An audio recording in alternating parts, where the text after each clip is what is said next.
कांग्रेस के नव संकल्प चिंतन शिविर के दूसरे दिन उदयपुर में ग्रुप डिस्कशन हुआ। सभी 6 कमेटियों की ओर से कांग्रेस नेताओं से सुझाव भी लिए गए। पीसीसी अध्यक्ष गोविंद सिंह डोटासरा ने भी किसानों से जुड़े हुए मुद्दों को लेकर भूपेंद्र सिंह हड्डा की अध्यक्षता में गठित कमेटी को सुझाव दिए। A1 टीवी से खास बातचीत में डोटासरा ने कहा कि कांग्रेस किसान, गरीब और मजदूर की पार्टी है। हमने MSP की गारंटी, किसानों की आय दोगुनी करने को लेकर सुझाव दिए हैं। नव संकल्प चिंतन शिविर के बाद कांग्रेस एक नए जोश और ऊर्जा के साथ संगठन की मजबूती के लिए कार्य करेगी। डोटासरा से खास बातचीत की A1 टीवी संवाददाता दिनेश कसाना ने।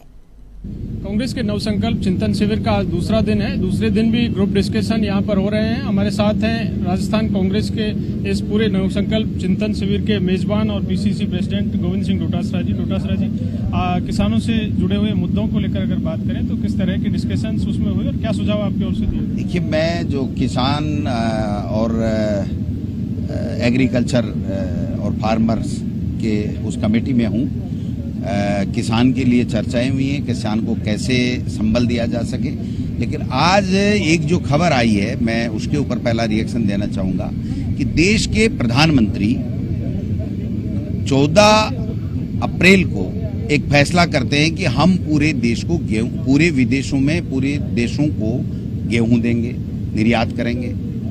और 13 मई को ये फैसला करते हैं कि 9 देशों में हम लोग डेलीगेशन भेज करके गेहूं के निर्यात की पॉलिसी बनाएंगे और उनको कहेंगे आप गेहूं खरीदिए, हम गेहूं देंगे आपको। और एक दिन बाद में 14 तारीख को वो ऑर्डर वापस लेकर के उस पर रोक लगा दी जाती है। तो ये फैसले कौन कर रहा है और किसके लिए कर रहा है, ये समझने की आवश्यकता है। ये फैसले किसान के लिए नहीं हो रहे हैं, ये किसान के वोट से जीतने वाले नरेंद्र मोदी जी और उनकी सरकार, जो चंद धन्ना सेठ हैं, उनके कहने से उनके हित के लिए फैसले कर रहे हैं। उन्होंने कहा होगा कि हमारी सेटिंग अभी बैठी नहीं, तो आप इसको रोक लगा दीजिए, हमारे नुकसान हो जाएगा इसमें, तो रोक लगा दी। वही भूमि अधिग्रहण कानून में संशोधन वाली बात थी, वही 3 काले कानून थे, वही उद्योगपति मित्रों के कहने से आए थे और दोनों में पार नहीं पड़ी, तो वो वापिस देश से माफी मांग ली और आज जो फैसला किया। तो आप समझ सकते हैं, ये बात जनता को बतानी पड़ेगी, किसान के साथ खड़ा होना पड़ेगा, क्योंकि किसान नहीं होगा, मजबूत नहीं होगा तो देश मजबूत नहीं होगा, और देश मजबूत नहीं होगा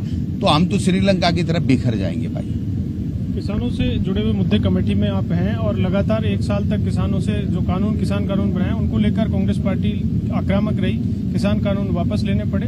क्या आज इस नव संकल्प चिंतन शिविर में तय किया जाएगा कि कांग्रेस पार्टी की सरकार बनती है तो MSP की गारंटी कानून दिया जाए? देखिए, निश्चित रूप से सब मुद्दों पे चर्चा होगी। MSP पे भी चर्चा होगी, किसान के कर्ज माफी पे भी चर्चा हो रही है, किसान की बिजली फ्री के लिए भी लोग बागों के सुझाव आ रहे हैं, किसान की आमदनी कैसे दुगनी हो, किसान को नई टेक्नोलॉजी का लाभ कैसे मिले, किसान की खेती में किस प्रकार के कहां पर क्या फसल ले जिससे वो उसका जीवन स्तर ऊपर उठ सके, उसकी औसत आमदनी बढ़ सके। तो ये सब चीजों के ऊपर चर्चा हो रही है। और किसान आज परेशान है मोदी सरकार से, क्योंकि किसान के बोर्ड से वजीर बने मोदी जी, लेकिन उसके साथ में सबसे ज्यादा अगर कुठाराघात किया तो वो किसान के साथ में और बेरोजगारों के साथ में किया। और अब जब जवाब देने की या जवाबदेही तय करने की बात आएगी, आप बताइए आपने क्या किया इन वर्गों के लिए, तो वो पोलराइजेशन के आधार के ऊपर अपने वोट बांट करके अपनी राजनीतिक रोटियां सेकने की कुछ चेष्टा कर रहे हैं जो नहीं चलेगी। कांग्रेस संगठन की मजबूती की बात कही जा रही है और ये कहा जा रहा है कि आमूलचूल परिवर्तन संगठन में देखने को मिलेगा। किस तरह के फैसले इस संगठन से? देखिए, जो ऑर्गेनाइजेशन है वो मुख्य कड़ी है सरकार लाने के लिए, चाहे वो केंद्र में हो चाहे राज्यों में। तो निश्चित रूप से ऑर्गेनाइजेशन को कैसे मजबूती मिले, क्या कमियां खामियां हैं, उसमें और समय के अनुसार क्या सुधार करने की आवश्यकता है, जनता क्या चाहती है, संगठन से क्या चाहती है, किस तरीके की सरकार चाहती है, किस तरीके के लोगों को आगे लाने की बात करती है, तो निश्चित रूप से उन सब का चर्चा हो रही है। और चर्चा के बाद में जो कमेटी रिपोर्ट देगी उसके आधार के ऊपर मैडम सोनिया गांधी जी फैसला करेंगे। एक विषय राजनीतिक विषय भी है जिसमें पॉलिटिकल जो इश्यूज हैं वो किस तरह से जनता के बीच उनको लेकर जाया जाए ताकि जनता की आवाज बने और विपक्ष की भूमिका। आज बहुत बड़े मुद्दे हैं कि एनडीए सरकार जब बनी थी तो मोदी जी ने बहुत जोर शोर से कहा था कि किसान की आमदनी दोगुनी कर देंगे, 2 करोड़ लोगों को प्रतिवर्ष नौकरियां दे देंगे और महंगाई कम कर देंगे, पेट्रोल डीजल ये 35 रुपए और 50 रुपए में हम बेच देंगे, दे देंगे।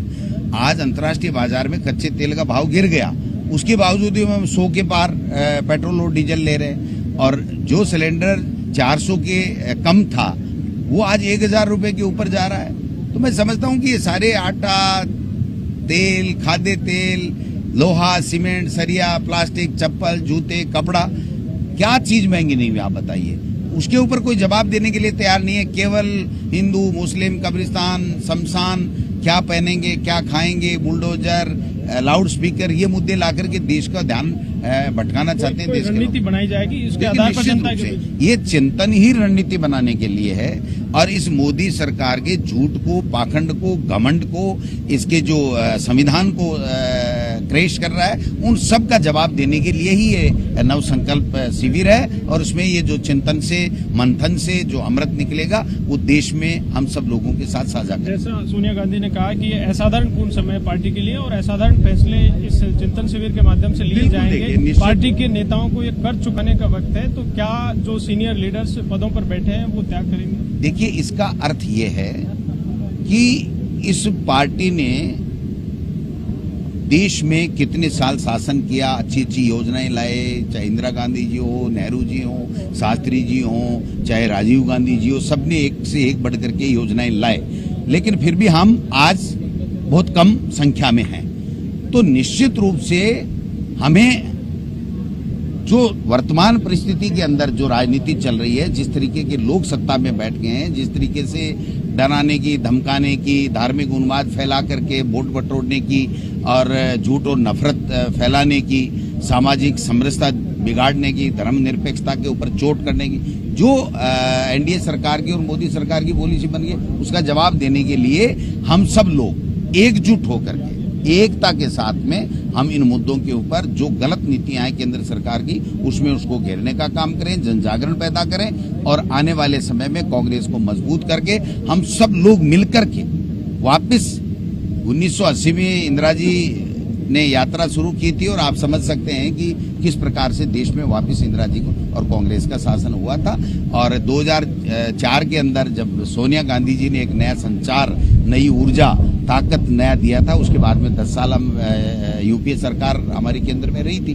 तो अब से दोबारा से हम 2024 में दोबारा यूपीए सरकार लाएं और देश में अच्छे वातावरण का निर्माण करें जो आज एक तरीके से बिगड़ चुका है। अंतिम सवाल, आप संघ को लगातार टारगेट करते हैं और इस चिंतन शिविर में कोई रणनीति संघ को किस तरह से जवाब दिया जाए, जो आरोप, जो माहौल बनाया जाता है उसको लेकर? देखिए, जो भाजपा है वो चुनाव लड़ती है और संघ जहर फैलाने का काम करता है और वो जहर फैलाने का एजेंडा आरएसएस ही फिट करता है और वो भाजपा के लोगों के द्वारा और स्वयं नीचे नीचे नीचे नीचे फैलाते हैं। आज अब देखिए कि जो माहौल बन रहा है उसके अंदर रघुपति राघव राजा राम भजन सुना आपने गांधी जी का, उसमें ईश्वर अल्लाह तेरो नाम, यानी एक बताया गया सबको, क्योंकि हमारा जो संविधान है उसमें हम सब एक हैं, सारा ईश्वर हो, अल्लाह हो, सब समान है, अपने अपने धर्म को मानते हैं। लेकिन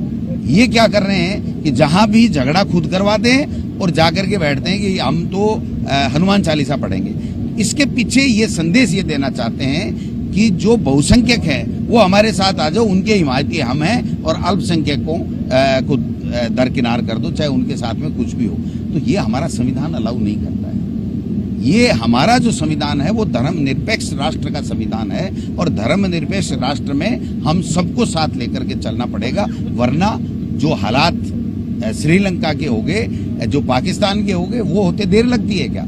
अगर ऐसे लोगों के हाथ में सत्ता रह गई तो हिंदुस्तान आने वाले समय में पाकिस्तान और श्रीलंका जैसे हाल होने में कोई देर नहीं लगेगी। अल्पसंख्यक बहुसंख्यक का आपने जिक्र किया, कल सोनिया गांधी ने कहा कि अल्पसंख्यक देश में डरा हुआ है।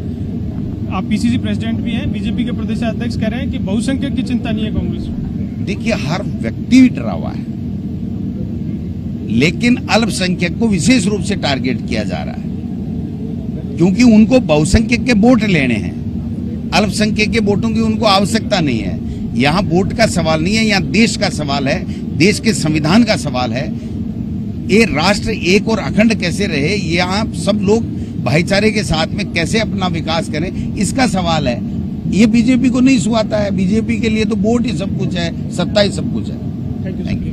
तो ये थे पीसीसी प्रेसिडेंट गोविंद सिंह डोटासरा, जिनका कहना है कि इस चिंतन शिविर के जरिए कांग्रेस एक नए जोश और नई ऊर्जा के साथ, नए संकल्पों के साथ जनता के बीच जाएगी और 2024 में केंद्र में फिर से सत्ता प्राप्त करेगी। वीडियो जर्नलिस्ट दिलीप परमार के साथ दिनेश कसाना, A1 टीवी, उदयपुर।